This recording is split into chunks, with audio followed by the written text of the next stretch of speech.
Viewers welcome back in our program ਜੀ। Doctor ਸਾਹਿਬ ਸਿਆਸੀ ਬਿੱਡ ਦੇ ਜਿਹੜੇ ਮੁੱਦੇ ਹੈਗੇ ਨੇ ਉਹਨਾਂ ਬਾਰੇ ਤੁਸੀਂ ਡਾਕਟਰ ਸਾਹਿਬ ਸਾਡੇ ਦਰਸ਼ਕਾਂ ਨੂੰ ਕੀ ਕਹਿਣਾ ਚਾਹੋਗੇ? ਦੇਖੋ, ਸਾਡੇ ਵੀਕਐਂਡ ਆਫ ਤੋਂ ਪਹਿਲਾਂ ਹੀ ਥਰਸਡੇ ਤੋਂ ਬਾਅਦ ਹੀ ਜਿਹੜੀਆਂ ਦੋ ਬਹੁਤ ਹਿਲਾ ਦੇਣ ਵਾਲੀਆਂ ਘਟਨਾਵਾਂ, ਇੱਕ ਅਮਰੀਕਨ ਪਰਸਪੈਕਟਿਵ ਤੋਂ ਵੀ ਔਰ ਵੈਸੇ ਵੀ ਮਨੁੱਖਤਾ ਦੇ, ਔਰ ਇੱਕ ਸਾਡੇ ਕਸ਼ਮੀਰੀ ਭੈਣ ਭਰਾ ਜਿਸ ਹਾਲਾਤ ਚੋਂ ਗੁਜ਼ਰ ਰਹੇ ਨੇ ਸੰਬੰਧਤ ਨੇ ਜੀ, ਉਹੀ ਪ੍ਰਮੁੱਖ ਤੌਰ ਦੇ ਉੱਤੇ ਜਿਹੜਾ ਘੱਟੋ ਘੱਟ ਸਾਊਥ ਏਸ਼ੀਅਨ ਮੀਡੀਆ 'ਚ ਔਰ ਅਮਰੀਕਨ ਮੀਡੀਆ 'ਚ ਛਾਈਆਂ ਰਹੀ ਜੀ। ਮੰਦੇ ਭਾਗਾਂ ਨੂੰ ਅਮਰੀਕਾ ਦੇ ਵਿੱਚ ਹਾਲਾਂਕਿ ਇਸ ਗੱਲ ਦੀ ਆਸ ਸੀ ਕਿ ਪ੍ਰੈਜ਼ੀਡੈਂਟ ਓਬਾਮਾ ਜਦੋਂ ਪਹਿਲੀ ਵਾਰ ਵਾਈਟ ਹਾਊਸ 'ਚ ਪਹੁੰਚੇ ਔਰ ਇਸ ਗੱਲ ਨੂੰ ਬਹੁਤ ਸਾਰੇ ਮਾਹਿਰਾਂ ਨੇ ਸਰਾਹਿਆ ਸੀ ਕਿ ਇੱਕ ਦੌਰ ਅਮਰੀਕਾ ਦੇ ਵਿੱਚ ਨਸਲਵਾਦ ਦਾ ਜਿਹੜਾ ਕਿ ਗੁਲਾਮੀ ਤੋਂ ਸਲੇਵਰੀ ਤੋਂ ਸ਼ੁਰੂ ਹੋਇਆ 1960ਵਿਆਂ ਤੱਕ ਚੱਲਿਆ, ਜਦੋਂ ਕਿ Martin Luther King, civil liberty movement, Malcolm X, ਇਹਨਾਂ ਸਾਰਿਆਂ ਦੇ ਸਾਂਝੇ ਐਫਰਟ ਦਾ ਸਿੱਟਾ ਸੀ ਕਿ ਅਮਰੀਕਾ ਦੇ ਵਿੱਚ ਨਸਲਵਾਦੀ ਕਾਨੂੰਨ ਟੁੱਟੇ, ਸੈਗਰੀਗੇਸ਼ਨ ਦੀ ਗੱਲ ਮੁੱਕੀ ਔਰ ਅਮਰੀਕਾ ਦੇ ਵਿੱਚ ਜਿਹੜੀ ਮੁੱਢਲੇ ਤੌਰ ਦੇ ਉੱਤੇ ਜਿਹੜੀ ਅਫਰੀਕਨ ਅਮਰੀਕਨਸ ਦੀ ਐਮਪਾਵਰਮੈਂਟ ਦੀ ਗੱਲ ਸ਼ੁਰੂ ਹੋਈ। ਔਰ ਇਹ ਜੋ 60ਵਿਆਂ ਦੇ ਵਿੱਚ ਸ਼ੁਰੂ ਹੋਇਆ, ਜਦੋਂ 8 ਸਾਲ ਲਗਭਗ ਪਹਿਲਾਂ ਪ੍ਰੈਜ਼ੀਡੈਂਟ ਓਬਾਮਾ ਜਿੱਤੇ ਤਾਂ ਫਿਰ ਲਗਭਗ ਇਹ ਸੀ ਕਿ ਲਗਭਗ 50 ਸਾਲ ਬਾਅਦ ਇੱਕ ਪੂਰਾ ਸਰਕਲ ਘੁੰਮ ਕੇ ਅੱਜ ਅਮਰੀਕਨਸ ਮੈਂਟਲੀ ਇਸ ਗੱਲ ਲਈ ਤਿਆਰ ਹੋ ਗਏ ਨੇ ਕਿ ਉਹ ਇੱਕ ਕਾਲੇ ਇਨਸਾਨ ਨੂੰ, ਜਿਸ ਨੂੰ ਕਦੇ ਉਹਨਾਂ ਨੇ ਗੁਲਾਮ ਬਣਾ ਕੇ ਇੱਥੇ ਲਿਆਂਦਾ ਸੀ, ਉਸ ਨੂੰ ਜਿਹੜਾ ਉਹ ਪ੍ਰੈਜ਼ੀਡੈਂਟ ਦੇ ਤੌਰ ਦੇ ਉੱਤੇ ਉਹਨਾਂ ਨੇ ਵੋਟਾਂ ਪਾਈਆਂ ਉਸ ਨੂੰ ਬਣਾਉਣ ਦੇ ਲਈ। ਲੇਕਿਨ ਜੋ ਕੁਝ ਸਾਹਮਣੇ ਆਇਆ ਔਰ ਖਾਸ ਤੌਰ ਤੇ ਜਿਵੇਂ ਦੋ ਘਟਨਾਵਾਂ ਮਿਨੇਸੋਟਾ ਦੇ ਵਿੱਚ ਔਰ ਨਿਊ ਆਰਲੀਨਸ ਤੋਂ ਬਾਅਦ ਜਿਹੜੀ ਦੂਸਰੀ ਘਟਨਾ ਲੁਈਜ਼ੀਆਨਾ ਦੇ ਵਿੱਚ ਕਿ ਕਿਵੇਂ ਪੁਲਿਸ ਅਫਸਰਾਂ ਨੇ ਇੱਕ ਕਿਸਮ ਦੀ ਜਿਹੜੀ ਬਰੂਟੈਲਿਟੀ ਦਾ ਇਸਤੇਮਾਲ ਕਰਦੇ ਆ, ਕਿਉਂਕਿ ਉਹ ਜ਼ਮਾਨਾ ਗਿਆ ਕਿ ਕੋਈ ਰਿਪੋਰਟ ਕਰਦਾ ਸੀ, ਲਿਖਾਇਆ ਕੁਛ ਹੈ, ਹੋਇਆ ਕੁਛ ਹੈ ਜੀ। ਹੁਣ ਕਿਉਂਕਿ ਤੁਹਾਡੇ ਕੋਲ ਤੁਰੇ ਜਾਂਦੇ ਫੋਨਾਂ ਦੇ ਵਿੱਚ ਕੈਮਰੇ ਨੇ, ਜਿੱਥੇ ਕੁਝ ਵਾਪਰ ਰਿਹਾ ਹੁੰਦਾ ਹੈ ਕਿਤੇ ਨਾ ਕਿਤੇ ਉਸ ਦੀ ਵੀਡੀਓਗ੍ਰਾਫੀ ਹੋ ਜਾਂਦੀ ਹੈ ਔਰ ਇੱਕਦਮ ਉਹ ਸੋਸ਼ਲ ਮੀਡੀਆ ਤੇ ਔਰ ਦੂਸਰੇ ਮੀਡੀਆ 'ਚ ਆ ਜਾਂਦਾ ਹੈ, ਨਤੀਜੇ ਦੇ ਤੌਰ ਤੇ ਇੱਕਦਮ ਇਸ਼ੂ ਬਣ ਜਾਂਦਾ ਹੈ। ਸੋ ਇਹਨਾਂ ਦੋਨਾਂ ਕੇਸਾਂ ਦੇ ਵਿੱਚ ਹੀ ਜਿਹੜੀ ਪੁਲਿਸ ਦੀ ਜ਼ਿਆਦਤੀ ਸੀ ਕਾਲੇ ਬੰਦਿਆਂ ਦੇ ਖਿਲਾਫ, ਜਿੱਥੇ ਕਿ ਉਹਨਾਂ ਨੂੰ ਗੋਲੀ ਮਾਰ ਕੇ ਮਾਰਿਆ ਗਿਆ, ਉਸ ਤੋਂ ਇੱਕਦਮ ਬਾਅਦ ਇੱਕ ਮਾਹੌਲ ਇਸ ਮੁਲਕ ਦੇ ਵਿੱਚ ਬਣਿਆ ਔਰ ਇੱਕ ਪੂਰੀ ਮੂਵਮੈਂਟ ਖੜੀ ਹੋ ਗਈ ਕਿ black lives are precious too ਜੀ, ਇਸ ਕਿਸਮ ਦਾ ਨਾਮ ਹੈ ਉਸ ਮੂਵਮੈਂਟ ਦਾ। ਹੁਣ ਉਹਨਾਂ ਦਾ ਇੱਕ ਪ੍ਰੋਟੈਸਟ ਡੈਲਸ ਦੇ ਵਿੱਚ ਸੀ, ਟੈਕਸਾਸ ਦੇ ਵਿੱਚ, ਔਰ ਉਹਦੇ 'ਚ ਦੁਖਦਾਈ ਘਟਨਾ ਇਹ ਵਾਪਰੀ। ਬੇਸ਼ੱਕ ਪ੍ਰੋਟੈਸਟ ਪੀਸਫੁਲੀ ਗੁਜ਼ਰਿਆ ਔਰ ਉਸ ਤੋਂ ਬਾਅਦ ਇੱਕ ਸਨਾਈਪਰ ਫਾਇਰ ਦੇ ਨਾਲ, ਔਰ ਇਹ ਬਾਤ ਸਾਹਮਣੇ ਆਇਆ ਕਿ ਉਹ ਅਮਰੀਕਨ ਫੌਜ ਦਾ ਹੀ ਰਿਟਾਇਰਡ ਜਵਾਨ ਸੀ ਜਿਹਨੇ ਅਫਗਾਨਿਸਤਾਨ ਦੇ ਵਿੱਚ ਵੀ ਸਰਵ ਕੀਤਾ ਹੋਇਆ ਸੀ। ਔਰ ਜਿਹੜੀਆਂ ਖਬਰਾਂ ਨੇ ਜਿਹਦੀ ਚਰਚਾ ਚੱਲ ਰਹੀ ਹੈ ਕਿ 5 ਪੁਲਿਸ ਆਫਿਸਰ ਮਾਰੇ ਗਏ ਔਰ 7 ਜ਼ਖਮੀ ਨੇ। ਸੋ ਆਲਮੋਸਟ 1 ਦਰਜਨ ਦੇ ਲਗਭਗ ਜਿਹੜੇ ਵਾਈਟ ਆਫਿਸਰਸ ਨੇ ਉਹਨਾਂ ਨੂੰ ਟਾਰਗੇਟ ਕੀਤਾ ਗਿਆ। ਇਹ ਵੀ ਆ ਰਿਹਾ ਕਿ ਸ਼ਾਇਦ ਇਹ ਵੱਡੀ ਕੰਸਪੀਰੇਸੀ ਹੈ ਔਰ ਜੋ ਉਹਦੀ ਘਰ ਦੀ ਤਲਾਸ਼ੀ ਤੋਂ ਜੋ ਸਾਹਮਣੇ ਆਇਆ ਕਿ ਉਹ ਹੋਰ ਵੀ ਬਿਗਰ ਕਾਰਨੇਜ ਕਰਨਾ ਚਾਹੁੰਦਾ ਸੀ ਔਰ ਬਾਅਦ 'ਚ ਉਸ ਨੂੰ ਬੇਸ਼ੱਕ ਇਹਨਾਂ ਨੇ ਉਡਾ ਦਿੱਤਾ ਰੋਬਰਟ ਰਾਹੀਂ ਐਕਸਪਲੋਸਿਵਸ ਰੱਖ ਕੇ, ਪਰ ਉਹਨੇ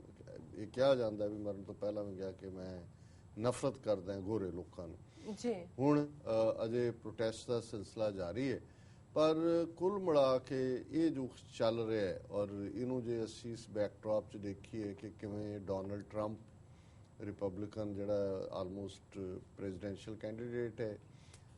ਉਸ ਵੱਲੋਂ ਜੋ ਕੁਛ ਨਿਊ ਆਰਲੀਨਸ 'ਚ ਹੋਇਆ, ਉਸ ਤੋਂ ਬਾਅਦ ਯੂਰਪ ਦੇ ਕੌਂਟੈਕਸਟ ਦੇ ਵਿੱਚ ਔਰ ਜਿਸ ਕਿਸਮ ਦੀ ਮੈਕਸੀਕਨਸ ਦੇ ਖਿਲਾਫ ਉਸ ਦੀ ਜਿਹੜੀ ਹੈ ਉਹ ਬਿਆਨਬਾਜ਼ੀ ਔਰ ਦੂਸਰਿਆਂ ਦੇ ਖਿਲਾਫ, ਇਸ ਸਾਰੇ ਦਾ ਇਹ ਜ਼ਰੂਰ ਡਿਸਕ੍ਰੈਡਿਟ ਮੈਂ ਕਹਾਂਗਾ ਕਿ ਜੋ ਕੁਝ ਵੀ ਵਾਪਰ ਰਿਹਾ ਹੈ ਉਸ ਦੇ ਲਈ ਕਾਫੀ ਹੱਦ ਤੱਕ ਉਹ ਮਾਹੌਲ ਜ਼ਿੰਮੇਵਾਰ ਹੈ ਜਿਸ ਦੇ ਵਿੱਚ ਇਸ ਕਿਸਮ ਦੀ ਨਫ਼ਰਤ ਫੈਲਾਈ ਗਈ ਹੈ। ਪਰ ਸਾਡਾ ਫੀਅਰ ਇਹ ਹੈ ਵੀ ਇਸ ਕਿਸਮ ਦੀ ਘਟਨਾ ਡੈਲਸ ਵਰਗਾ ਟੈਕਸਨ ਇੱਕ ਆਪਣੇ ਕਿਸਮ ਦਾ ਕਰੈਕਟਰ ਹੈ ਉਹਨਾਂ ਲੋਕਾਂ ਦਾ ਔਰ ਹਥਿਆਰ ਵੀ ਖੁੱਲੇ ਨੇ ਔਰ ਜੇ ਇਹ ਕੋਈ ਹੋਰ ਜਿਹੜਾ ਸ਼ਦਾਈ ਕਿਸਮ ਦਾ ਬੰਦਾ ਉੱਠ ਕੇ ਕੋਈ ਕਾਲਿਆਂ ਨੂੰ ਕਾਊਂਟਰ ਕਰ ਦੇ ਕਿਸੇ ਵੀ ਹਿੰਸਕ ਗੱਲ ਨਾਲ ਅੱਗੋਂ ਸਿਵਲੀਅਨ ਤੇ ਇਹ ਜਿਸ ਕਿਸਮ ਦੀਆਂ ਇਸ ਵੇਲੇ ਇੱਥੇ ਐਮੋਸ਼ਨਸ ਰੇਜ਼ ਕੀਤੀਆਂ ਹੋਈਆਂ, ਜਜ਼ਬਾਤ ਭੜਕਾਏ ਹੋਏ ਨੇ ਜੀ, ਇਹ ਕੋਈ ਵੀ ਡਾਇਰੈਕਸ਼ਨ ਲੈ ਸਕਦਾ। ਔਰ ਮੈਂ ਦੇਖਿਆ ਜਦੋਂ ਰੋਡਨੀ ਕਿੰਗ ਰਾਇਟਸ ਹੋਏ LA 'ਚ, ਮੈਂ ਉਹਨਾਂ ਦਿਨਾਂ 'ਚ ਕੈਲੀਫੋਰਨੀਆ ਹੁੰਦਾ ਸੀ, ਕਿ ਕਿਵੇਂ ਫਿਰ ਇੱਕਦਮ ਅੱਖਾਂ ਬਦਲ ਜਾਂਦੀਆਂ। ਔਰ ਇਹ ਗੱਲ ਮੈਂ ਅੱਜ ਵੀ ਕਿਸੇ ਨਾਲ ਕਰ ਰਿਹਾ ਸੀ, ਮੈਂ ਕਿਹਾ ਵੀ ਸਾਨੂੰ ਕਈ ਵਾਰੀ ਜਦੋਂ 47 ਦਾ ਦੌਰ ਅਸੀਂ ਦੇਖਦੇ ਹਾਂ ਕਿ ਕਿਵੇਂ ਦੋਵੇਂ ਪੰਜਾਬਾਂ ਦੇ ਵਿੱਚ ਪਾਗਲਪਨ ਸਾਹਮਣੇ ਸੀ, ਵਹਿਸ਼ੀਪੁਣਾ। ਔਰ ਕਈ ਵਾਰ ਮੈਨੂੰ ਲੱਗਦਾ ਜਿਨ੍ਹਾਂ ਦੇ ਨਾਲ ਤੁਸੀਂ ਸਦੀਆਂ ਤੋਂ ਰਹਿ ਰਹੇ ਸੀ, ਤੁਹਾਡੇ ਨਾਲ ਇਕੱਠੇ ਪੜ੍ਹਦੇ ਸੀ, ਇਕੱਠੇ ਖਾਂਦੇ ਸੀ, ਉਹਨਾਂ ਦੇ ਘਰ 'ਚ ਰਹਿ ਗਿਆ, ਉਹ ਉੱਥੇ ਜਦੋਂ ਸਕੂਲਾਂ 'ਚ ਪੜ੍ਹਦੇ ਜਿਵੇਂ ਬੱਚੇ ਬੱਚੀਆਂ ਹੁੰਦੇ ਨੇ, ਉਹੀ ਤਾਇਆ ਚਾਚਾ ਜਿਹੜਾ ਸਾਰਿਆਂ ਦਾ ਪਿੰਡ ਦਾ, ਦੂਜੇ ਬਿਨਾਂ ਮਜ਼ਹਬ ਦੀ ਵਿੱਥ ਤੋਂ ਸੀ ਜੀ, ਕਿਵੇਂ ਇੰਨੀ ਬਰੂਟੈਲਿਟੀ, ਕਿਵੇਂ ਇੰਨਾ ਜ਼ੁਲਮ, ਕਿਵੇਂ ਇੱਕ ਦੂਸਰੇ ਦੀ ਇੱਜ਼ਤ ਪੱਤ ਜਿਹੜੀ ਹੈ ਉਹ ਸਾਨੂੰ ਲੱਗਾ ਕਿ ਵੀ ਇਹਦੇ ਨਾਲ ਸਾਡਾ ਕੋਈ ਤਾਲੁਕ ਨਹੀਂ। ਤੇ ਹੁਣ ਜਦੋਂ ਤੁਸੀਂ ਇਹ ਮਾਹੌਲ ਦੇਖਦੇ ਹੋ, ਅਸੀਂ ਜੂਨ 84 ਦੇਖਿਆ, ਨਵੰਬਰ 84 ਦੇਖਿਆ, ਫਿਰ ਉਹ ਨਫ਼ਰਤ ਦੇਖੀ ਆਪਣੇ ਪੰਜਾਬੀ ਹਿੰਦੂ ਭਰਾਵਾਂ ਦੀਆਂ ਅੱਖਾਂ 'ਚ ਸਿੱਖਾਂ ਲਈ, ਤੇ ਜੇ ਮਾਰੇ ਗਏ ਤਾਂ ਉਸ ਤੇ ਉਹਨਾਂ ਨੂੰ ਭੰਗੜੇ ਪਾਉਂਦਿਆਂ ਦੇਖਿਆ ਜੂਨ 84 ਦੇ ਘੱਲੂਘਾਰੇ ਤੋਂ ਬਾਅਦ। ਔਰ ਦੂਸਰਾ, ਔਰ ਇਹੀ ਗੱਲ ਫਿਰ ਹੁਣ ਜਦੋਂ ਅਸੀਂ ਇਹਨਾਂ ਮੁਲਕਾਂ 'ਚ ਵੀ ਇਸ ਕਿਸਮ ਦਾ ਮਾਹੌਲ ਦੇਖਦੇ ਹਾਂ ਕਿ ਨੋ ਮੈਟਰ ਤੁਸੀਂ ਕਿੰਨੇ ਖੁੱਲੇ ਵਿਚਾਰਾਂ ਦੇ ਹੋ, ਨੋ ਮੈਟਰ ਤੁਹਾਡੇ ਮਨ ਦੇ ਵਿੱਚ ਕਿੰਨੇ ਕੋਮਲ ਜਜ਼ਬੇ ਨੇ, ਜਦੋਂ ਮਜ਼ਹਬ ਦੀ ਜਾਂ ਰੇਸ ਦੀ, ਨਸਲ ਦੀ ਜਾਂ ਕੋਈ ਇਲਾਕਾ ਪ੍ਰਸਤੀ ਦੀ ਲੀਕ ਖਿੱਚੀ ਜਾਂਦੀ ਹੈ ਜੀ, ਤੇ ਚੰਗੇ ਭਲੇ ਲੋਕ ਵੀ ਜਿਹੜੇ ਨੇ ਉਹਨਾਂ ਦਾ ਦਿਮਾਗੀ ਤਵਾਜ਼ੁਨ ਜਿਹੜਾ ਉਹ ਵਿਗੜ ਜਾਂਦਾ ਹੈ ਔਰ ਉਹ ਬਿਲਕੁਲ ਅੰਨੇ ਹੋ ਕੇ ਜਿਹਨੂੰ ਤੁਸੀਂ ਕਹੋ ਉਹ ਬਿਹੇਵ ਕਰਦੇ ਨੇ। ਸੋ ਅਸੀਂ ਸਮਝਦੇ ਹਾਂ ਵੀ ਇਸ ਵੇਲੇ ਇਸ ਮੁਲਕ ਦੇ ਵਿੱਚ ਬੜੀ ਇੱਕ ਫਰੈਜਲ ਜਿਹੜੀ ਅਨਈਜ਼ ਹੈਗੀ ਹੈ, ਜਿਹੜੀ ਕਿ ਫਿਕਰਮੰਦੀ ਵਾਲੀ ਗੱਲ ਹੈ। ਕਿਉਂਕਿ ਜਿੱਥੇ ਅਸੀਂ, ਔਰ ਅਕਸਰ ਮੈਂ ਇਸ ਗੱਲ ਨੂੰ ਕਹਿੰਦਾ ਕਿ ਅਮਰੀਕਨ ਮਾਡਲ ਜਿੱਥੇ ਕਿ ਦੁਨੀਆ ਭਰ ਦੇ ਲੋਕਾਂ ਨੇ ਆ ਕੇ ਇਹ ਨੇਸ਼ਨ ਆਫ ਇਮੀਗ੍ਰੈਂਟਸ ਹੈ, ਇਸ ਮੁਲਕ ਨੂੰ ਬਣਾਇਆ, ਅੱਜ ਇੱਕ ਆਸ ਦੀ ਕਿਰਨ ਹੈ, ਆਸ ਦਾ ਕਿਲ੍ਹਾ ਹੈ, ਜਿੱਥੇ ਅੱਡ-ਅੱਡ ਵਿਚਾਰ, ਅੱਡ-ਅੱਡ ਵਿਚਾਰਧਾਰਾਵਾਂ, ਅਸੀਂ ਆਪਣੇ ਮੁਲਕਾਂ 'ਚ ਬੈਠ ਕੇ ਕਦੇ ਸੋਚ ਵੀ ਨਹੀਂ ਸਕਦੇ ਕਿ ਵੀ ਅਸੀਂ ਇਸ ਆਜ਼ਾਦੀ ਦੇ ਨਾਲ ਜੇ ਅਸੀਂ ਖਾਲਿਸਤਾਨ ਦੀ ਐਡਵੋਕੇਸੀ ਕਰਦੇ ਹਾਂ, ਕੋਈ ਕਸ਼ਮੀਰ ਦੀ ਕਰਦਾ ਹੈ, ਕੋਈ ਨਾਗਾਲੈਂਡ ਦੀ ਕਰਦਾ ਹੈ, ਕਿਸੇ ਨੇ ਸਾਨੂੰ ਆ ਕੇ ਨਹੀਂ ਪੁੱਛਿਆ ਕਿ ਜੀ ਤੁਸੀਂ ਇੱਥੇ ਕੋਈ ਦੇਸ਼ ਵਿਰੋਧੀ ਤਾਂ ਤੁਸੀਂ ਕੋਈ ਫਲਾਣਾ ਕਰਨਾ। ਹਾਲਾਂ ਇੰਡੀਅਨ ਗਵਰਨਮੈਂਟ ਇੱਥੇ ਇਨਫਲੂਐਂਸ ਕਰਦੀ ਹੈ ਕੁਝ ਡਿਸੀਜਨਸ ਨੂੰ, ਪਰ ਅਲਟੀਮੇਟਲੀ ਇਹਨਾਂ ਦੀਆਂ ਅਦਾਲਤਾਂ ਜਿਹੜੀਆਂ ਨੇ, ਉਹ ਜਿਵੇਂ ਪਰਮਜੀਤ ਸਿੰਘ ਪੰਮੇ ਦਾ ਕੇਸ ਹੋਇਆ, ਭਾਵੇਂ ਪੁਰਤਗਾਲ 'ਚ ਜਾ ਕੇ ਇਹਨਾਂ ਨੇ ਹੱਥ ਪਾਉਣ ਦੀ ਕੋਸ਼ਿਸ਼ ਕੀਤੀ, ਉਹ ਇੰਗਲੈਂਡ ਦੇ ਵਿੱਚ ਐਕਟਿਵਿਸਟ ਸੀ ਖਾਲਿਸਤਾਨ ਦਾ, ਲੇਕਿਨ ਉਸ ਦਾ ਜਿਹੜਾ ਉਹ ਕੇਸ ਡਿੱਗਿਆ ਕਿਉਂਕਿ ਅਲਟੀਮੇਟਲੀ ਜੇ ਸਰਕਾਰੀ ਨੀਤੀਆਂ ਕਿਤੇ ਬਾਇਸਡ ਹੋਣ ਤੇ ਅਦਾਲਤਾਂ ਤੁਹਾਡੇ ਰੈਸਕਿਊ ਤੇ ਆ ਜਾਂਦੀਆਂ ਨੇ। ਤੇ ਜੇ ਇੱਥੇ ਇਸ ਕਿਸਮ ਦਾ ਨਸਲੀ ਔਰ ਇਹ ਨਫ਼ਰਤ ਦਾ ਦੌਰਾ ਚੱਲਦਾ ਰਹੇਗਾ ਤੇ ਇਹਦੇ ਥੱਲੇ ਭਾਰਤ ਵਰਗੇ ਮੁਲਕ ਜਿਨ੍ਹਾਂ ਨੇ ਘੱਟ ਗਿਣਤੀਆਂ ਦਾ, ਅਕਲੀਅਤਾਂ ਦਾ ਨੱਕ 'ਚ ਦਮ ਕੀਤਾ ਹੋਇਆ ਹੈ, ਉਹਨਾਂ ਨੂੰ ਕੌਣ ਰੋਕ ਸਕੇਗਾ? ਜਿਵੇਂ ਹੁੰਦਾ ਕਿ ਵੀ ਜੇ ਤੁਹਾਡਾ ਆਪਣਾ ਹੀ ਘਰ ਨਹੀਂ, ਔਰ ਆਲਰੇਡੀ 9/11 ਤੋਂ ਬਾਅਦ ਅਮਰੀਕਾ ਦਾ ਜਿਹੜਾ ਹਿਊਮਨ ਰਾਈਟਸ ਦੇ ਮੁੱਦੇ ਦੇ ਉੱਤੇ ਚੈਂਪੀਅਨ ਹੋਣ ਦਾ ਦਾਅਵਾ ਸੀ, ਉਹ ਕਾਫੀ ਹੱਦ ਤੱਕ ਥੱਲੇ ਡਿੱਗ ਪਿਆ। ਪਰ ਜੇ ਇਹਨਾਂ ਦਾ ਆਪਣਾ ਆਪਾ ਹੀ ਜਿਹੜਾ ਇਸ ਕਿਸਮ ਦਾ ਹੋਏਗਾ, ਸੋ ਅਸੀਂ ਇਸ ਗੱਲ ਬਾਰੇ ਚਿੰਤਾ ਤੁਰ ਵੀ ਹਾਂ। ਔਰ ਦੂਸਰੀ ਗੱਲ ਜ਼ਾਹਰ ਹੈ ਜਦੋਂ ਕੋਈ ਵੀ ਨਫ਼ਰਤ ਹੁੰਦੀ ਹੈ ਇੱਥੋਂ ਵਾਲਿਆਂ ਦੇ ਵਿੱਚ, ਫਿਰ ਹੇਟ ਭਾਵਨਾਵਾਂ, ਨਫ਼ਰਤ ਭਾਵਨਾਵਾਂ ਹੁੰਦੀਆਂ, ਇੱਕ ਜ਼ੀਨੋਫੋਬੀਆ ਪੈਦਾ ਹੁੰਦਾ, ਬਾਹਰਲਿਆਂ ਲਈ ਨਫ਼ਰਤ, ਔਰ ਸਿੱਖਾਂ ਦਾ ਜਿਹੜਾ ਹੋਰ ਵੀ ਇਸ ਦੇ ਵਿੱਚ ਨੁਕਸਾਨ ਹੁੰਦਾ ਹੈ ਕਿਉਂਕਿ ਅਸੀਂ ਵਿਜ਼ੀਬਲ ਹੈ ਆਪਣੀਆਂ ਦਸਤਾਰਾਂ ਦੇ ਨਾਲ, ਸਿੱਖੀ ਸਰੂਪ ਦੇ ਨਾਲ। ਔਰ ਇਹ ਦੇਖਿਆ ਵੀ ਜਦੋਂ ਵੀ ਕੁਛ ਇਸ ਕਿਸਮ ਦਾ ਹੁੰਦਾ ਹੈ ਫਿਰ ਕੁਛ ਨਾ ਕੁਛ ਪੋਸਟ ਇਫੈਕਟ ਜਿਹੜਾ ਉਹ ਹੇਟ ਕ੍ਰਾਈਮ ਦੇ ਵਿੱਚ ਵਾਧੇ ਦਾ ਹੁੰਦਾ ਹੈ। ਸੋ ਅਸੀਂ ਇਸ ਸਮੁੱਚੇ ਘਟਨਾਕ੍ਰਮ ਨੂੰ, ਜਿਹਦੇ ਵਿੱਚ ਪਹਿਲਾਂ 2 ਬੇਗੁਨਾਹ ਕਾਲਿਆਂ ਦਾ ਮਾਰੇ ਜਾਣਾ, ਪੁਲਿਸ ਦੀ ਜ਼ਿਆਦਤੀ ਦੀ ਨਿਖੇਧੀ ਕਰਦੇ, ਉੱਥੇ ਅਸੀਂ ਇਸ ਘਟਨਾ ਦੀ ਵੀ, ਜਿਹਦੇ ਵਿੱਚ ਦੇਖੋ ਪੁਲਿਸ ਆਫੀਸਰਸ ਭਾਵੇਂ ਠੀਕ ਹੈ ਬਾਇਸ ਹੈ ਜ਼ਰੂਰ, ਲੇਕਿਨ ਇਹਦੇ ਬਾਵਜੂਦ ਜੇ ਅਸੀਂ ਦੇਖੀਏ ਕਿ ਜੇ ਅੱਜ ਅਸੀਂ ਸੁਰੱਖਿਅਤ ਤੌਰ ਤੇ ਬਾਹਰ ਅਸੀਂ ਡਰਾਈਵ ਕਰਦੇ ਹਾਂ, ਸਾਡੀ ਗੱਡੀ ਬ੍ਰੇਕਡਾਊਨ ਹੁੰਦੀ ਹੈ, ਕੋਈ ਹੋਰ ਕਿਸੇ ਮੁਸ਼ਕਲ 'ਚ ਹੈ, ਘਰ 'ਚ ਕੋਈ ਹੁੰਦਾ, ਅੱਗ ਲੱਗਦੀ ਹੈ, ਕੋਈ ਹੋਰ ਹੁੰਦਾ, 911 ਰੀਚ ਵਾਲਾ ਹੁੰਦਾ ਹੈ ਰਾਹ 'ਚ। ਔਰ ਮੈਂ ਅਕਸਰ ਦੇਖਦਾ ਵੀ ਪੁਲਿਸ ਦੇ ਮਾਮਲੇ 'ਚ ਤਾਂ ਗੱਲ ਇਹ ਹੈ ਕਿ ਉੱਥੇ ਸਾਡੇ ਸਾਊਥ ਏਸ਼ੀਅਨ ਮੁਲਕਾਂ 'ਚ, ਇੰਡੀਆ, ਪਾਕਿਸਤਾਨ, ਬੰਗਲਾਦੇਸ਼ 'ਚ ਤੁਰੇ ਜਾਂਦੇ, ਕੋਈ ਪੁਲਸੀਆ ਟੱਕਰ ਜਾਏ ਤਾਂ ਬੰਦਾ ਜੇਬ ਆਪਣੀ ਲੁਕਾਉਂਦਾ ਫਿਰਦਾ ਵੀ ਇਹਨੇ ਪੈਸੇ ਕੱਢ ਲੈਣੇ ਨੇ ਜੇਬ ਚੋਂ, ਇਨਸਿਕਿਉਰ ਹੁੰਦਾ ਵੀ ਪਤਾ ਨਹੀਂ ਹੁਣ ਮੈਨੂੰ ਕੀ ਖੱਜਲ ਖਰਾਬ ਕਰੇਗਾ ਜੀ। ਤੇ ਇੱਥੇ ਜਦੋਂ ਤੁਸੀਂ ਮੁਸ਼ਕਲ 'ਚ ਹੁੰਦੇ ਹੋ, ਤੁਸੀਂ ਪੁਲਿਸ ਨੂੰ ਕਾਲ ਕਰਦੇ ਹੋ ਜਾਂ ਪੁਲਿਸ ਆ ਜਾਂਦੀ ਹੈ ਮੌਕੇ ਤੇ, ਤੁਹਾਨੂੰ ਲੱਗਦਾ ਵੀ ਹੁਣ ਮੈਂ ਸੁਰੱਖਿਅਤ ਹਾਂ, ਸੇਫ ਹੈ। ਸੋ ਕੁੱਲ ਮਿਲਾ ਕੇ ਇਹ ਠੀਕ ਹੈ ਕਿ ਬਾਇਸ ਜਾਂ ਰੇਸਿਜ਼ਮ ਦੇ ਬਾਵਜੂਦ ਪੁਲਿਸ ਜਿਹੜੀ ਹੈ, ਜਿਹਦੇ 'ਚ ਕਾਲੇ ਵੀ ਸ਼ਾਮਲ ਹੁਣ, ਜਿਵੇਂ ਮੈਂ ਦੱਸਿਆ ਸੀ ਕਿ ਨਿਊਯਾਰਕ ਦੇ ਮੇਅਰ ਨੇ ਜਦੋਂ ਇਹ ਨਿਊ ਆਰਲੀਨਸ ਦੀ ਦੁਖਦਾਈ ਘਟਨਾ ਹੋਈ ਉਸ ਤੋਂ ਬਾਅਦ ਉਹਨੇ ਇੱਕ ਫੰਕਸ਼ਨ ਦੇ ਵਿੱਚ ਕਿਹਾ, ਉਹਨੇ ਕਿਹਾ ਵੀ 1000 ਮੁਸਲਮਾਨ ਪੁਲਿਸ ਆਫੀਸਰਸ ਨੇ ਨਿਊਯਾਰਕ ਪੁਲਿਸ ਡਿਪਾਰਟਮੈਂਟ ਜਿਹੜੇ ਦਿਨ ਰਾਤ ਜਾਗ ਰਹੇ ਨੇ ਟੂ ਮੇਕ ਨਿਊਯਾਰਕ ਸੇਫਰ ਜੀ। ਔਰ ਇਹ ਜਿਹੜੀ ਗੱਲ ਗਲਤ ਨਹੀਂ ਹੈ ਕਿ ਵੀ ਇਹ ਸਾਰੇ ਹੀ ਪਾਸੇ ਥੋੜੇ 1% ਜਾਂ ਹੋਰ ਉਸ ਤੋਂ ਵੀ ਘੱਟ ਜਿਹੜੇ ਨੇ ਜਿਹਨੂੰ ਬੈਡ ਐਪਲ ਹੋ ਸਕਦੇ ਨੇ, ਲੇਕਿਨ ਇਹ ਆਪਣੀ ਜਾਨ ਰਿਸਕ ਤੇ ਪਾ ਕੇ ਔਰ ਉਹਦੇ ਚ ਡਰੱਗ ਮਾਫੀਏ ਨੇ ਚਾਰ ਚਫੇਰੇ, ਕ੍ਰਾਈਮ ਹੈ, ਕਿਉਂਕਿ ਜਦੋਂ ਗਨਜ਼ ਖੁੱਲੀਆਂ ਨੇ ਫਿਰ ਕ੍ਰਾਈਮ ਨੂੰ ਕੌਣ ਰੋਕ ਸਕਦਾ। ਸੋ ਅਸੀਂ ਜਿਹੜੇ 12 ਪੁਲਿਸ ਆਫੀਸਰ ਜਿਹੜੇ ਜਿਨ੍ਹਾਂ 'ਚ 5 ਮਾਰੇ ਗਏ 7 ਜ਼ਖਮੀ ਨੇ, ਉਹਨਾਂ ਦੇ ਨਾਲ ਉਹਨਾਂ ਦੇ ਪਰਿਵਾਰਾਂ ਨਾਲ ਵੀ ਹਮਦਰਦੀ ਕਰਦੇ। ਔਰ ਡਾਲਸ 'ਚ ਜਿਹੜੇ ਸਾਡੇ ਸਿੱਖ ਗੁਰਦੁਆਰਿਆਂ ਦੇ ਪ੍ਰਬੰਧਕ ਨੇ ਉਹਨਾਂ ਦੇ ਨਾਲ ਮੇਰਾ ਰਾਬਤਾ ਇੱਕਦਮ ਬਾਅਦ ਹੋਇਆ। ਉਹਨਾਂ ਨੇ ਇਸ ਦੇ ਲਈ ਕੈਂਡਲ ਲਾਈਟ ਵਿਜਲ ਵੀ ਰੱਖਿਆ ਔਰ ਮੇਰੀ ਉਹਨਾਂ ਨੂੰ ਸੁਜੈਸ਼ਨ ਵੀ ਸੀ ਜਿਹੜੀ ਉਹਨਾਂ ਨੇ ਪਹਿਲਾਂ ਹੀ ਅਡਾਪਟ ਕੀਤੀ ਹੋਈ ਹੈ ਕਿ 4-5 ਜਿਹੜੇ ਗੁਰਦੁਆਰੇ ਨੇ ਉਹਨਾਂ ਵੱਲੋਂ ਕੁਛ ਨਾ ਕੁਛ ਫੰਡਿੰਗ ਜਿਹੜੀ ਹੈ ਉਹ ਉਹਨਾਂ ਦੇ ਪੁਲਿਸ ਦੇ ਲਈ ਜਿਹੜੇ ਖਾਸ ਤੌਰ ਤੇ ਜ਼ਖਮੀ ਨੇ ਉਹਨਾਂ ਦਾ ਇੱਕ ਆਪਣਾ ਫੰਡ ਹੁੰਦਾ ਜਿਹੜਾ ਉਹਨਾਂ ਦੀ ਵੈਲਫੇਅਰ ਨੂੰ ਜਾਂਦਾ ਹੈ, ਪਰ as a token of love ਕਿ ਭਾਈ ਅਸੀਂ ਤੁਹਾਡੇ ਨਾਲ ਖੜੇ। ਪਰ ਵੱਡੇ ਦਾਇਰਾਕਾਰ 'ਚ ਅਸੀਂ ਦੇਖਦੇ ਹਾਂ ਕਿ ਇਹ ਜਿਹੜੀਆਂ ਨਸਲਵਾਦੀ ਰੁਚੀਆਂ ਨੇ ਇਹ ਖਤਰਨਾਕ ਨੇ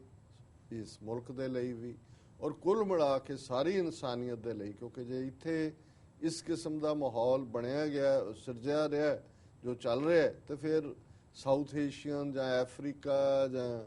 ਮਿਡਲ ਈਸਟ ਜਾਂ ਦੂਸਰੀਆਂ ਥਾਵਾਂ ਤੇ ਜਿਹੜੇ ਸਾਰੇ ਹੀ ਹਿਊਮਨ ਰਾਈਟਸ ਵਾਇਲੇਟ ਕਰਨ ਵਾਲੇ ਨੇ, ਨਫ਼ਰਤ ਦੇ ਵਣਜਾਰੇ ਨੇ, ਉਹਨਾਂ ਨੂੰ ਕੌਣ ਰੋਕ ਸਕੇਗਾ। ਦੂਸਰਾ ਪਾਰਟ ਜਿਸ ਦਾ ਸੰਬੰਧ ਸਾਡੀ ਆਪਣੀ ਧਰਤੀ ਨਾਲ ਹੈ, ਕਿਉਂਕਿ ਅਸੀਂ ਜਦੋਂ ਵੀ ਕਸ਼ਮੀਰ ਦੀ ਗੱਲ ਕਰਦੇ ਹਾਂ ਮੈਂ ਉਵੇਂ ਹੀ ਪੈਸ਼ਨ ਪੀੜ ਮਹਿਸੂਸ ਕਰਦਾ ਜਿਵੇਂ ਕਿ ਮੈਂ ਆਪਣੇ ਮੁਲਕ ਲਈ, ਆਪਣੇ ਵਤਨ ਲਈ, ਖਾਲਿਸਤਾਨ ਦੇ ਕੌਜ਼ ਲਈ ਕਰਦਾ ਜੀ। ਔਰ ਕਸ਼ਮੀਰੀਆਂ ਦੀ ਜਿੱਥੇ ਜਦੋਂ ਕਸ਼ਮੀਰ ਦਾ ਤੁਸੀਂ ਜ਼ਿਕਰ ਹੀ ਕਰਦੇ ਹੋ, ਇੱਕ ਪਾਸੇ ਕਸ਼ਮੀਰ ਜਿਹਨੂੰ ਇਸ ਦੁਨੀਆ ਦੇ ਵਿੱਚ ਜੰਨਤ ਕਿ ਹਮੀ ਅਸਤ ਹਮੀ ਅਸਤ ਹਮੀ ਅਸਤ ਕਿ ਜੇ ਕੋਈ ਜੰਨਤ ਹੈ ਤਾਂ ਇਹੀ ਹੈ ਇਹੀ ਹੈ ਇਹੀ ਹੈ। ਇੱਕ ਪਾਸੇ ਉਹ ਖੂਬਸੂਰਤ ਕਸ਼ਮੀਰ, ਦੂਸਰੇ ਪਾਸੇ ਕਸ਼ਮੀਰ ਦੇ ਵਿੱਚ ਬੇਗੁਨਾਹ ਕਸ਼ਮੀਰੀਆਂ ਦਾ ਬੇਰੋਕ ਟੋਕ ਵਗ ਰਿਹਾ ਖੂਨ ਪਿਛਲੇ ਲਗਭਗ 6 ਦਹਾਕਿਆਂ ਤੋਂ ਵੀ ਜ਼ਿਆਦਾ ਸਮੇਂ ਤੋਂ। 1947 ਤੋਂ ਬਾਅਦ ਹੀ ਜਿਹੜਾ 1948 ਦੇ ਵਿੱਚ ਇਹ ਗੱਲ ਸ਼ੁਰੂ ਹੁੰਦੀ ਹੈ। ਫਾਈਨਲੀ ਇੰਡੀਆ ਜਿਹੜਾ ਇਸ ਕੇਸ ਨੂੰ ਯੂਨਾਈਟਿਡ ਨੇਸ਼ਨ ਸਿਕਿਉਰਿਟੀ ਕਾਉਂਸਲ 'ਚ ਲੈ ਕੇ ਜਾਂਦਾ ਹੈ ਜੀ। ਇਸ ਗੱਲ ਨੂੰ ਵੀ ਜਿਹੜਾ ਕਿੰਨੇ ਵਰੇ ਬੀਤ ਗਏ, ਲੇਕਿਨ ਅੱਜ ਤੱਕ ਵੀ ਕਸ਼ਮੀਰੀਆਂ ਦਾ ਜਿਹੜਾ ਫੈਸਲਾ ਸੀ ਸਿਕਿਉਰਿਟੀ ਕਾਉਂਸਲ ਦਾ ਕਿ ਜੀ Kashmiri right of self determination, ਆਪਣੀ ਕਿਸਮਤ ਆਪ ਘੜਨ ਦਾ ਹੱਕ ਜਿਹੜਾ ਹੈ ਉਹ ਵੋਟਾਂ ਦੇ ਰਾਹੀਂ, ਪ੍ਰੈਬਿਸਾਈਟ ਰਾਹੀਂ, ਰਾਏਸ਼ੁਮਾਰੀ ਰਾਹੀਂ ਕਰਨਗੇ,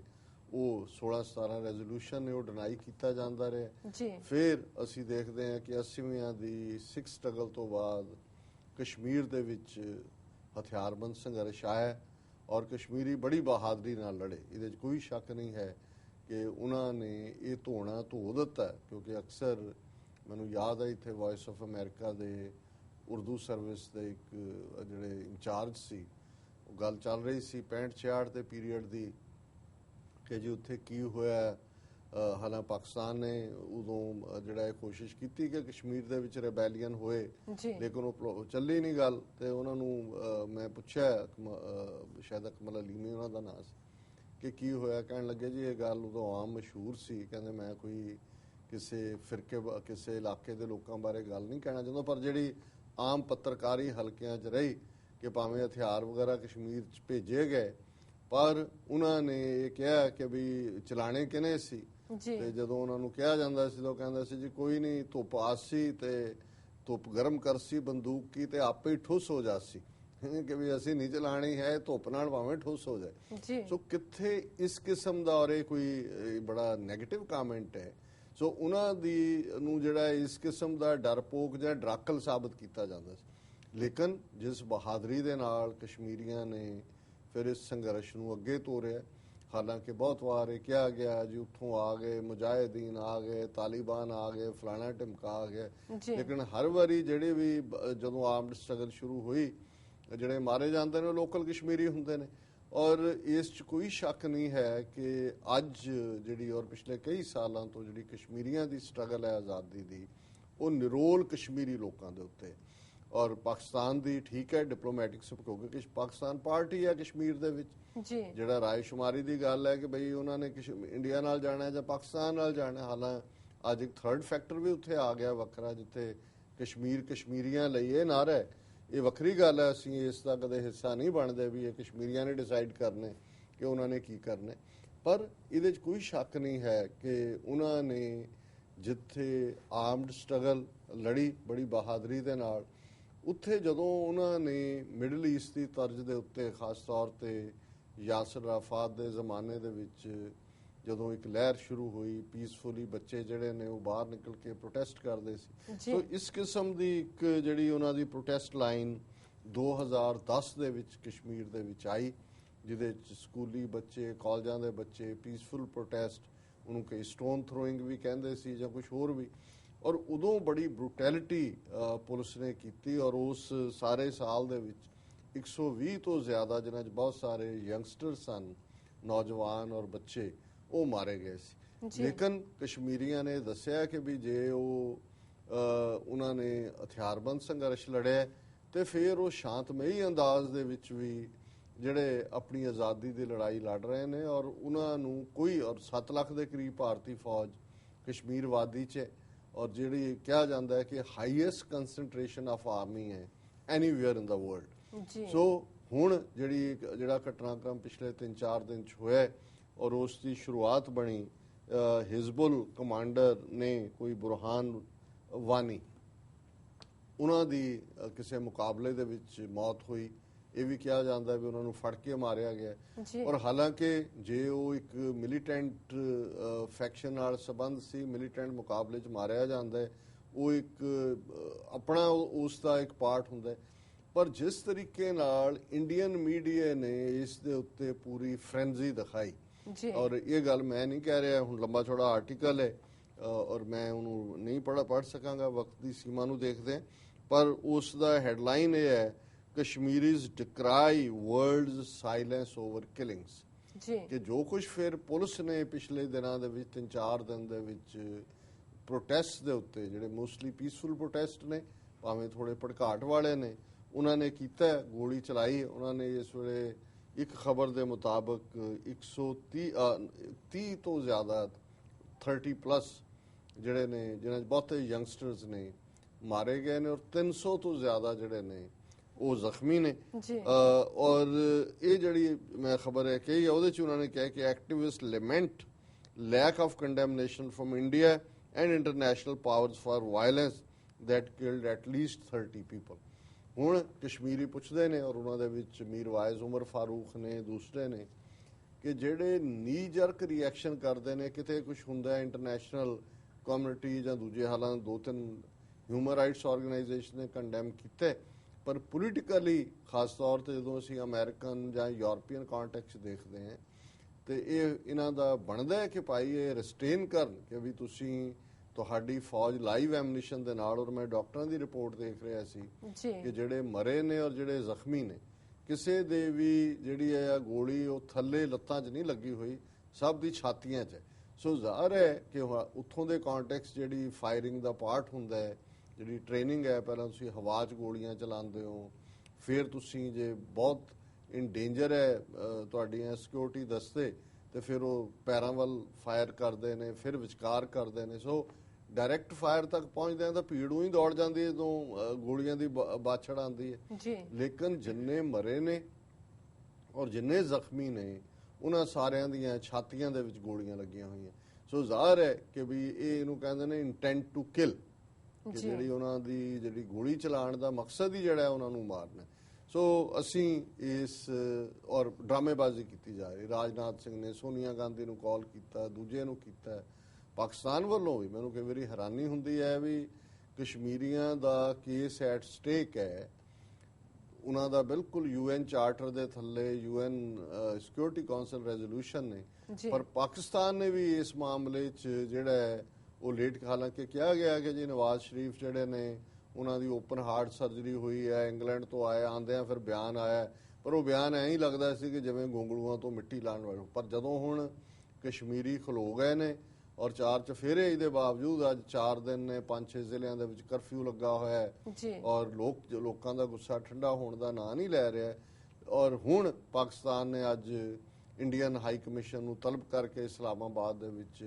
ਜ਼ੋਰਦਾਰ ਪ੍ਰੋਟੈਸਟ ਕੀਤਾ। ਸੋ ਲੱਗਦਾ ਹੈ ਕਿ ਵੀ ਇਹ ਵਿਲ ਨਹੀਂ ਹੈਗੀ ਔਰ ਮੈਨੂੰ ਇਸ ਗੱਲ ਦਾ ਅਫਸੋਸ ਹੈ। ਚਲੋ ਅਸੀਂ ਤਾਂ ਵੈਸੇ ਹੀ ਔਰਫਨ ਕੌਮ ਹੈ, ਔਰਫਨ ਇਸ ਲਿਹਾਜ਼ ਨਾਲ ਕਿ ਕੋਈ ਦੁਨੀਆ 'ਚ ਸਿੱਖ ਦੇਸ਼ ਨਹੀਂ ਹੈ ਕਿ ਕੋਈ ਸਾਡੀ ਮਦਦ ਕਰਦਾ ਖਾਲਿਸਤਾਨ ਦੇ ਮੁੱਦੇ ਤੇ, ਪਰ ਘੱਟੋ ਘੱਟ ਦੁਨੀਆ ਦੇ ਵਿੱਚ 60 ਦੇ ਨੇੜੇ ਤੇੜੇ 57-58 ਮੁਸਲਮਾਨ ਮੁਲਕ ਨੇ। ਪਾਕਿਸਤਾਨ ਹੈ ਜਿਹਦਾ ਦਾਅਵਾ ਹੈ ਕਸ਼ਮੀਰ ਦੇ ਉੱਤੇ, ਔਰ ਤੁਸੀਂ ਜਿਹੜਾ ਦਿਨ ਵੀ ਮਨਾਉਂਦੇ ਹੋ ਕਸ਼ਮੀਰ ਦਾ 1 ਸਾਲ ਦੇ ਵਿੱਚ ਕਿ ਜੀ ਅਸੀਂ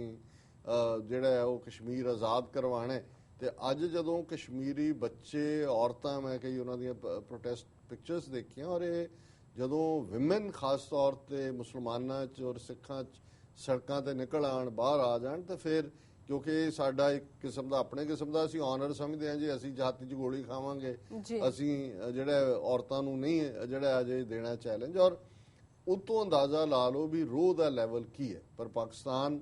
ਨਾ ਹੀ ਹੁਣ ਦੁਨੀਆ ਭਰ 'ਚ ਤੁਹਾਡੇ ਮਿਸ਼ਨ ਨੇ, ਇਹ ਮੁੱਦੇ ਹੁੰਦੇ ਨੇ, ਤੁਸੀਂ ਯੂਨਾਈਟਿਡ ਨੇਸ਼ਨਸ ਦੇ ਵਿੱਚ ਕੁਝ ਇਸ਼ੂ ਨੂੰ ਹਾਈਲਾਈਟ ਕਰਦੇ ਹੋ, ਇੰਟਰਨੈਸ਼ਨਲੀ ਇਸ ਦੇ ਉੱਤੇ ਵਾਵੇਲਾ ਕਰਦੇ ਹੋ, ਇੱਕਦਮ ਤੁਸੀਂ ਜਿਹੜਾ UN ਮਿਸ਼ਨ ਨੂੰ ਕਹਿੰਦੇ ਹੋ ਕਿ ਭਾਈ ਉੱਥੇ ਭੇਜੋ। ਯੂਨਾਈਟਿਡ ਨੇਸ਼ਨਸ ਦੇ ਆਬਜ਼ਰਵਰ ਨੇ ਕਸ਼ਮੀਰ ਦੇ ਵਿੱਚ ਬੈਠੇ ਹੋਏ, ਕਿਉਂਕਿ ਜਦੋਂ ਪਾਣੀਆਂ ਦੇ ਮੁੱਦੇ ਦੇ ਉੱਤੇ ਵੀ ਜਿਹੜਾ ਇੰਡਸ ਜਿਹੜਾ ਉਸ ਦਾ ਉੱਤੇ ਸਮਝੌਤਾ ਹੋਇਆ 1960 ਦੇ ਵਿੱਚ, ਜਿਹਦੇ ਚ ਸਤਲੁਜ, ਬਿਆਸ, ਰਾਵੀ, ਇਧਰਲਾ ਪੰਜਾਬ, ਚਨਾਬ, ਜੇਹਲਮ, ਇੰਡਸ ਉਧਰ ਗਏ, ਤਾਂ ਉਹਨੂੰ ਮੋਨੀਟਰ ਕਰਨ ਦੇ ਲਈ ਵੀ UN ਆਬਜ਼ਰਵਰ ਨੇ ਉੱਥੇ ਦੂਸਰੇ। ਸੋ ਪਾਕਿਸਤਾਨ ਨੂੰ ਜਾਂ ਬਾਕੀ ਮੁਸਲਮਾਨ ਮੁਲਕਾਂ ਨੂੰ ਕੀ ਹੋਇਆ, ਕਿਉਂ ਨਹੀਂ ਇਸ ਕਿਸਮ ਦੀ ਬਰੂਟੈਲਿਟੀ ਜਦੋਂ ਕਿ ਇੰਡੀਅਨ ਫੋਰਸ ਕਰ ਰਹੀ ਹੈ ਉਹਨੂੰ ਹਾਈਲਾਈਟ ਕਿਉਂ ਨਹੀਂ ਕਰ ਸਕਦੇ? ਸੋ ਅਨਫੋਰਚੂਨੇਟਲੀ ਜਦੋਂ ਕੋਈ ਸੁਸਾਇਟੀਜ਼ ਕਰਪਟ ਹੋ ਜਾਂਦੀਆਂ ਨੇ, ਇੱਕਦਮ ਜਿਹੜਾ ਤੁਹਾਡਾ ਆਪਣਾ ਇੱਕ ਪੋਲੀਟੀਕਲ ਏਜੰਡਾ ਹੁੰਦਾ ਹੈ ਸਿਆਸੀ ਪਾਰਟੀਆਂ ਦਾ, ਤੁਸੀਂ ਬਿਆਨਬਾਜ਼ੀ ਕਰਦੇ ਹੋ ਦੂਸਰਿਆਂ ਨੂੰ ਦੱਸਣ ਲਈ ਕਿ ਜੀ ਅਸੀਂ, ਔਰ ਪਤਾ ਨਹੀਂ ਹਿੰਦੂ ਤਵੀਆਂ ਦਾ ਐਸਾ ਕੀ ਡਰ ਬੈਠਾ ਹੋਇਆ ਇਹਨਾਂ ਦੇ ਦਿਮਾਗਾਂ 'ਚ ਕਿ ਉਹ ਤਾਂ ਤੁਹਾਨੂੰ ਜਿਹੜਾ ਪਠਾਨਕੋਟ, ਦੀਨਾਨਗਰ ਤੁਸੀਂ ਨਹੀਂ ਵੀ ਕੀਤਾ, ਉਹ ਤੁਹਾਡੇ ਖਾਤੇ 'ਚ ਪਾਉਣ ਲਈ ਆ ਕੇ ਵਾਈਟ ਹਾਊਸ 'ਚ ਓਬਾਮਾ ਨੂੰ ਮਿਲ ਕੇ ਜੁਆਇੰਟ ਸਟੇਟਮੈਂਟ 'ਚ ਵੀ ਉਸ ਕਿਸਮ ਦੀ ਗੱਲ ਲੈ ਆਉਂਦੇ ਨੇ। ਤੇ ਤੁਸੀਂ ਜਿੱਥੇ ਜੈਨੂਇਨਲੀ, ਜਿੱਥੇ ਲੋਕ ਮਰ ਰਹੇ ਨੇ, ਇੱਕ ਟੈਰਰ ਕ੍ਰੀਏਟ ਕੀਤਾ ਹੋਇਆ, ਇੰਟਰਨੈਟ ਤੇ ਪਾਬੰਦੀ ਹੈ, ਮੋਬਾਈਲ ਫੋਨਾਂ ਤੇ ਪਾਬੰਦੀ ਹੈ, ਅੰਦਰ ਕੀ ਹੋ ਰਿਹਾ ਆਵਾਜ਼ ਨਹੀਂ ਨਿਕਲ ਰਹੀ, ਔਰ ਤੁਸੀਂ ਜਿਹੜਾ ਤੁਹਾਡੇ ਕੋਲ ਇੰਨਾ ਵੀ ਨਹੀਂ ਸਰਦਾ ਕਿ ਵੀ ਤੁਸੀਂ ਇਹਨੂੰ ਇੱਕ ਇੰਟਰਨੈਸ਼ਨਲ ਇਸ਼ੂ ਬਣਾਓ। ਸੋ ਅਸੀਂ ਆਪ ਕਿਉਂਕਿ ਉਸ ਪੇਨ ਨੂੰ ਮਹਿਸੂਸ ਕਰ ਸਕਦੇ ਜੋ ਸਾਡੇ ਕਸ਼ਮੀਰੀ ਭਰਾ ਭੈਣਾਂ ਚੱਲ ਰਹੇ ਨੇ, ਅਸੀਂ ਉਹਨਾਂ ਦੇ ਨਾਲ ਦਿਲੀ ਹਮਦਰਦੀ ਦਾ ਔਰ ਸੋਲੀਡੈਰਿਟੀ ਦਾ ਹੀ ਇਜ਼ਹਾਰ ਕਰ ਸਕਦੇ। ਇਸ ਤੋਂ ਵੱਧ ਕੇ ਹੋਰ ਸਾਡੇ ਕੋਲ ਕੁਝ ਕਰਨ ਵਾਲਾ ਨਹੀਂ ਹੈ, ਪਰ ਅਸੀਂ ਸਮਝਦੇ ਹਾਂ ਕਿ ਕਸ਼ਮੀਰੀਆਂ ਨੇ ਇੱਕ ਵਾਰ ਫੇਰ ਆਪਣੀ ਵਿਲ ਦਿਖਾਈ ਹੈ ਕਿ ਨੋ ਮੈਟਰ ਜਿੰਨੀ ਮਰਜ਼ੀ ਵੱਡੀ ਤੁਸੀਂ ਫੌਜ ਲੈ ਆਓ, ਜਿੰਨਾ ਮਰਜ਼ੀ ਤੁਸੀਂ ਗੋਲੀਆਂ ਦਾ ਮੀਂਹ ਵਰਾਓ, ਤੁਸੀਂ ਜੋ ਕਸ਼ਮੀਰੀਆਂ ਨੇ ਮੈਸੇਜ ਦਿੱਤਾ ਹੈ ਕਿ ਸਾਡੀ ਆਜ਼ਾਦੀ ਦੀ ਵਿਲ ਨੂੰ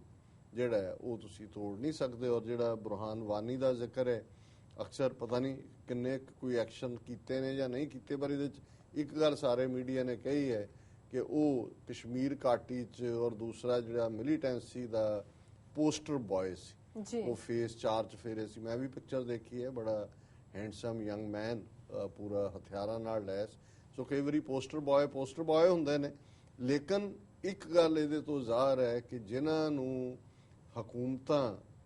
ਦਹਿਸ਼ਤਗਰਦ ਬਣਾ ਕੇ ਜਾਂ ਅਦਰਵਾਈਜ਼ ਕਹਿ ਕੇ ਡਿਮਨਾਈਜ਼ ਕਰਦੀਆਂ, ਜੇ ਉਹ ਆਪਣੇ ਲੋਕਾਂ ਲਈ ਖਲੋਂਦੇ ਨੇ ਤਰੀਕੇ ਨਾਲ, ਕਿਸੇ ਦਾ ਜਿਹੜਾ ਉਹ ਡਿਫਰੈਂਸ ਹੋ ਸਕਦਾ ਹੈ ਕਿ ਕੋਈ ਹਿੰਸਾ ਨੂੰ ਨਾ ਚਾਹੁੰਦਾ ਹੋਏ, ਕੋਈ ਚਾਹੁੰਦਾ ਹੈ, ਅਸੀਂ ਇਸ ਡਿਬੇਟ 'ਚ ਨਹੀਂ ਜਾਣਾ ਚਾਹੁੰਦੇ, ਪਰ ਮੈਂ ਇਹ ਕਹਿਣਾ ਚਾਹੁੰਦਾ ਕਿ ਭਾਈ ਜਿਹੜੇ ਲੋਕਾਂ ਦੇ ਦਿਲਾਂ ਦੇ ਵਿੱਚ ਥਾਂ ਬਣਾ ਲੈਂਦੇ ਨੇ ਆਪਣੀ, ਉਹਨਾਂ ਨੂੰ ਨੋ ਮੈਟਰ ਤੁਸੀਂ ਕਿੰਨਾ ਡਿਮਨਾਈਜ਼ ਕਰੋ, ਉਹਨਾਂ ਨੂੰ ਦਹਿਸ਼ਤਗਰਦ ਬਣਾਓ, ਉਹਨਾਂ ਨੂੰ ਤੁਸੀਂ ਖੁੰਖਾਰ ਅੱਤਵਾਦੀ ਬਣਾਓ, ਉਹ ਲੋਕਾਂ ਦੇ ਦਿਲਾਂ ਦੇ ਵਿੱਚ ਜਿਹੜੇ ਬੈਠੇ ਨੇ ਉਹ ਲੋਕਾਂ ਦੇ ਨਾਇਕ ਹੀ ਨੇ। ਔਰ ਇਹ ਗੱਲ ਇੰਡੀਅਨ ਮੀਡੀਆ ਕਹਿ ਰਿਹਾ ਕਿ ਬੁਰਹਾਨ ਵਾਨੀ ਇੰਨਾ ਜਿਉਂਦਿਆਂ ਖਤਰਾ ਨਹੀਂ ਸੀ ਜਿੰਨਾ ਮਰਨ ਤੋਂ ਬਾਅਦ ਹੋ ਗਿਆ। ਔਰ ਜਿਵੇਂ ਲੋਕ ਉਹਦੇ ਜਨਾਜ਼ੇ ਤੇ ਪਹੁੰਚੇ, ਔਰ ਇਹ ਐਗਜ਼ੈਕਟਲੀ ਮੈਂ ਸਮਝਦਾ ਵੀ ਜੇ ਜਿੰਨੀ ਕਸ਼ਮੀਰੀ ਤਹਿਰੀਕ ਦਾ ਮੈਨੂੰ ਅੰਦਾਜ਼ ਹੈ ਕਿ ਤਿੰਨ ਜਿਹਦੇ ਜਿਵੇਂ ਮਕਬੂਲ ਭੱਟ ਜਦੋਂ ਉਸ ਨੂੰ ਤਿਹਾੜ ਜੇਲ੍ਹ 'ਚ ਫਾਂਸੀ ਦਿੱਤੀ ਗਈ, ਉਹ ਇਨਸਟੈਂਟ ਹੀਰੋ ਸੀ ਲੋਕਾਂ ਦਾ। ਨੋ ਮੈਟਰ ਮਕਬੂਲ ਭੱਟ ਨੂੰ ਕੀ ਕਿਹਾ ਗਿਆ, ਅੱਜ ਤੱਕ ਵੀ ਉਸ ਦਾ ਜਿਹੜਾ ਸ਼ਹੀਦੀ ਦਿਨ ਹੈ ਉਹਨੂੰ ਯਾਦ ਕੀਤਾ ਜਾਂਦਾ ਹੈ ਜੀ। ਅਫਜ਼ਲ ਗੁਰੂ ਦੇ ਮਾਮਲੇ 'ਚ ਵੀ ਜਿਹੜਾ ਕਿ ਬਿਲਕੁਲ ਇਨੋਸੈਂਟ ਬੰਦਾ ਇਹਨਾਂ ਨੇ ਚੁੱਕ ਕੇ ਲਿਆ ਕੇ ਭਾਰਤੀ ਪਾਰਲੀਮੈਂਟ ਦੇ ਹਮਲੇ ਦੇ ਵਿੱਚ, ਉਹ ਵੀ ਅੱਜ ਤੱਕ ਅਫਜ਼ਲ ਗੁਰੂ ਦੀ ਜਿਹੜੀ ਡੈੱਡ ਬਾਡੀ ਹੈ ਉਹ ਤਿਹਾੜ ਜੇਲ੍ਹ 'ਚ ਦਫਨਾਈ ਹੋਈ ਹੈ, ਉਹਦੇ ਘਰਦਿਆਂ ਨੂੰ ਅੱਜ ਤੱਕ ਡੈੱਡ ਬਾਡੀ ਨਹੀਂ ਦਿੱਤੀ। ਔਰ ਇਹ ਮੈਂ ਬੁਰਹਾਨ ਵਾਨੀ ਬਾਰੇ ਕੋਈ ਬਹੁਤਾ ਨਹੀਂ ਜਾਣਦਾ, ਲੇਕਿਨ ਜਿਵੇਂ ਲੋਕਾਂ ਨੇ ਰਿਐਕਟ ਕੀਤਾ, ਜ਼ਾਹਰ ਹੈ ਕਿ ਉਸ ਨੇ ਲੋਕਾਂ ਦੇ ਦਿਲਾਂ 'ਚ, ਔਰ ਇਹ ਗੱਲ ਆਜ਼ਾਦੀ ਦੀ ਹੈ। ਇਹਨਾਂ ਨੂੰ ਜੇ ਤੁਸੀਂ ਇਹ ਸਿੰਪਟਮਸ ਨੇ ਜੋ ਨਜ਼ਰ ਆ ਰਹੇ ਨੇ, ਜਿਹੜਾ ਰੂਟ ਕਾਜ਼ ਹੈ ਉਹ ਇਹ ਹੈ। ਔਰ ਜਿਹੜੇ ਇੰਡੀਆ ਦੇ ਥੋੜੇ ਬਹੁਤ ਗੰਭੀਰ ਵਿਸ਼ਲੇਸ਼ਕ ਨੇ ਉਹਨਾਂ ਦਾ ਇਹ ਕਹਿਣਾ ਹੈ ਕਿ there कश्मीरी's heart is not with India, they don't want to be with India ਜੀ। ਸੋ ਇਹ ਮੈਸੇਜ ਇੱਕ ਵਾਰ ਫੇਰ ਕਸ਼ਮੀਰੀਆਂ ਨੇ, ਇਹਦੇ ਬਾਵਜੂਦ ਬੀਜੇਪੀ ਨੇ ਉੱਥੇ ਸਰਕਾਰ ਬਣਾਈ ਹੈ, ਉਹਦੇ ਨਾਲ ਮਹਿਬੂਬਾ ਦੁਬਾਰਾ ਜਿੱਤ ਗਈ ਹੈ ਆਪਣੀ ਅਸੈਂਬਲੀ ਚੋਣ, ਔਰ ਹੁਣ ਇਹੀ ਡਰਟੀ ਜਿਹੜਾ ਕੰਟਰੈਕਟ ਹੁੰਦਾ ਹੈ, ਜਿਹੜਾ ਕੰਮ ਏਜੰਸੀਆਂ ਜਾਂ ਹਿੰਦੁਸਤਾਨ ਦਾ ਇੰਟੈਲੀਜੈਂਸ ਬਿਊਰੋ ਕਰਨਾ ਚਾਹੁੰਦਾ ਹੈ, ਅੱਜ ਉਹ ਡਾਇਰੈਕਟ ਫੌਜ ਨਹੀਂ ਹੈ, ਬਹੁਤ ਸਾਰਾ ਕੁਝ ਜਿਹੜਾ ਹੈ ਉਹ CRPF ਹੈ ਔਰ ਕਸ਼ਮੀਰ ਪੁਲਿਸ। ਔਰ ਕਹਿਣਗੇ ਜੀ ਦੇਖੋ ਇਹ ਤਾਂ ਮਹਿਬੂਬਾ ਤੁਹਾਡੀ ਪਾਰਟੀ PDP ਔਰ ਉਸ ਦਾ ਹੈ, ਔਰ ਜਿਹੜਾ ਉਮਰ ਅਬਦੁੱਲਾ ਹੈ ਜਿਹੜਾ ਆਪ ਚੀਫ ਮਿਨਿਸਟਰ ਹੁੰਦੇ ਆ ਇਹੀ ਕੁਝ ਸਰਕਾਰ ਦੇ ਬਿੱਟ ਤੇ ਕਰਦੇ ਰਹੇ, ਉਹ ਕਹਿ ਰਿਹਾ ਜੀ ਨਹੀਂ ਇਹ ਕਿਲਿੰਗ ਸਟਾਪ ਹੋਣੀਆਂ ਚਾਹੀਦੀਆਂ। ਪਰ ਉਹਨਾਂ ਨੂੰ ਵੀ ਪਤਾ ਹੈ ਏਜੰਸੀਆਂ ਨੂੰ ਕਿ ਇਹ ਸਾਰੇ ਰੈਂਟਾ ਪੀਪਲ ਨੇ, ਕਿਰਾਏ ਵਾਲੇ ਨੇ, ਇਹਨਾਂ ਨੂੰ ਤੁਸੀਂ ਰੱਖ ਕੇ ਜੋ ਕੁਝ ਬਾਦਲ ਤੋਂ ਕਰਵਾ ਰਹੇ ਨੇ ਪੰਜਾਬ ਜੀ, ਉਹੀ ਕੁਛ ਅੱਜ ਮਹਿਬੂਬਾ ਕਸ਼ਮੀਰ 'ਚ ਕਰ ਰਹੀ ਹੈ। ਸੋ ਸਾਡਾ ਕਸ਼ਮੀਰੀ ਲੋਕਾਂ ਲਈ our heart and soul goes for them ਜਿਹੜੇ ਇਸ ਵੇਲੇ ਵਿਕਟਮ ਨੇ ਜੀ। ਡਾਕਟਰ ਸਾਹਿਬ ਬਿਲਕੁਲ ਤੁਹਾਡਾ ਬਹੁਤ ਬਹੁਤ ਸ਼ੁਕਰੀਆ। ਇੱਥੇ ਲੈਣੇ ਆ ਬ੍ਰੇਕ। ਵਿਊਅਰਸ ਤੁਸੀਂ ਇਸ ਤਰ੍ਹਾਂ ਬਣੇ ਨੂੰ ਮਿਲਦੇ ਆ ਛੋਟੇ ਵਕਫੇ ਤੋਂ ਬਾਅਦ।